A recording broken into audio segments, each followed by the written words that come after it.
Bienvenue dans ce nouveau TED Christ, une production Chris Life. Aujourd'hui, on s'attaque à l'épisode 14, Exercer sa foi. Et on va parler d'un sujet puissant, l'exercice de la foi par la parole. Vous vous êtes déjà demandé si l'arme la plus redoutable pour changer votre vie, c'était pas tout simplement votre propre voix? Andrew Wommack, lui, raconte un truc de fou. La première fois qu'il s'est regardé dans un miroir en se forçant à dire « tu es juste », il a eu la peur de sa vie. Il a cru que Dieu allait le foudroyer sur place. C'est exactement cette tension qu'on va explorer ensemble aujourd'hui. Mais cette citation, elle est incroyable, non? On ressent presque sa peur. C'est vrai que cette idée de s'approprier une vérité qui vient de Dieu, ça peut paraître hyper audacieux, presque irrespectueux. Mais en fait, tout le secret est là. La foi, elle vient de ce qu'on entend. Et l'entendre sortir de sa propre bouche, c'est comme activer une arme surpuissante qu'on ignorait posséder. Est-ce que cette question résonne en vous? Cette impression de lutter, de ramer pour reprendre les commandes? Si c'est le cas, alors ce qui suit est vraiment pour vous. Parce que la bataille la plus décisive, elle ne se passe pas à l'extérieur contre les circonstances. Non, elle se déroule juste là, à l'intérieur, dans notre dialogue interne. On va voir ensemble comment on peut se prêcher à soi-même, jusqu'à obtenir la victoire. Alors, premier point essentiel à capter, il faut localiser le vrai champ de bataille. Et il n'est pas quelque part dehors. Il est bien plus proche que ça, il est juste ici, entre nos deux oreilles. Et ce qui est vraiment intéressant, c'est ce décalage qu'il y a souvent entre ce qu'on dit en public et ce qu'on se dit en privé. On peut sortir des phrases pleines de foi devant les autres pour faire bonne impression, mais la vraie partie, elle se joue dans notre tête. C'est cette petite voix, notre self-talk, qui oriente notre imagination et qui, au final, façonne complètement notre réalité. Et voilà pourquoi se parler à soi-même a un impact aussi dingue. Quand quelqu'un nous parle, on entend sa voix avec nos oreilles externes, c'est tout. Mais quand on parle, on s'entend de deux manières. Avec nos oreilles externes, bien sûr, mais aussi avec nos oreilles internes. Le son résonne différemment, il a un effet beaucoup plus profond sur notre propre esprit. C'est comme un son en stéréo puissance 1000. Bon, maintenant qu'on a posé le problème, parlons de la solution. Et la bonne nouvelle, c'est qu'elle est à portée de main. L'outil le plus puissant pour exercer sa foi, c'est notre propre voix. Ce verset, on le connaît. Mais le point crucial, c'est de bien comprendre le mécanisme. La foi se construit en entendant la parole. Et ça inclut le fait de l'entendre prononcer par nous-mêmes, pour nous-mêmes. C'est un circuit de renforcement direct, une boucle qui entre la conviction au plus profond de nous.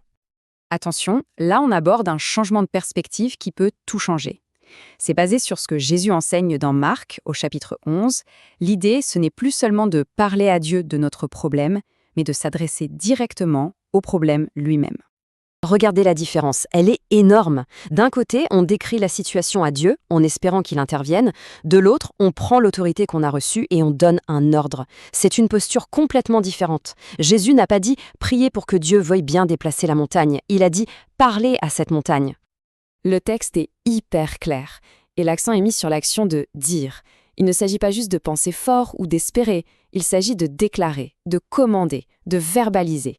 La puissance se libère dans l'acte de parler. D'accord, c'est une belle théorie. Mais est-ce que ça marche dans la vraie vie? La réponse est oui. Et l'histoire de cette dame presbytérienne, racontée par Andrew Wommack, en est une preuve juste bluffante. Alors, voilà le tableau. Andrew Wommack rencontre une femme qui est quasiment invalide à cause de douleurs constantes depuis 7 ans. Et le pire, c'est qu'elle était persuadée que sa souffrance servait à un but divin, qu'elle glorifiait Dieu comme ça. Face à ça, Wommack a dû déconstruire complètement sa vision des choses. Il lui a expliqué que non, Dieu ne voulait pas sa souffrance.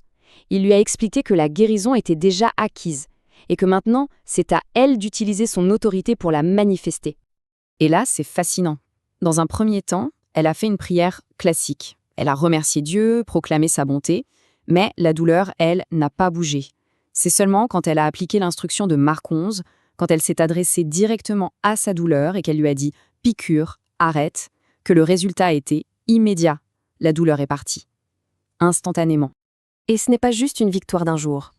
Depuis cet événement en 2001, cette femme mène une vie normale, productive, sans douleur.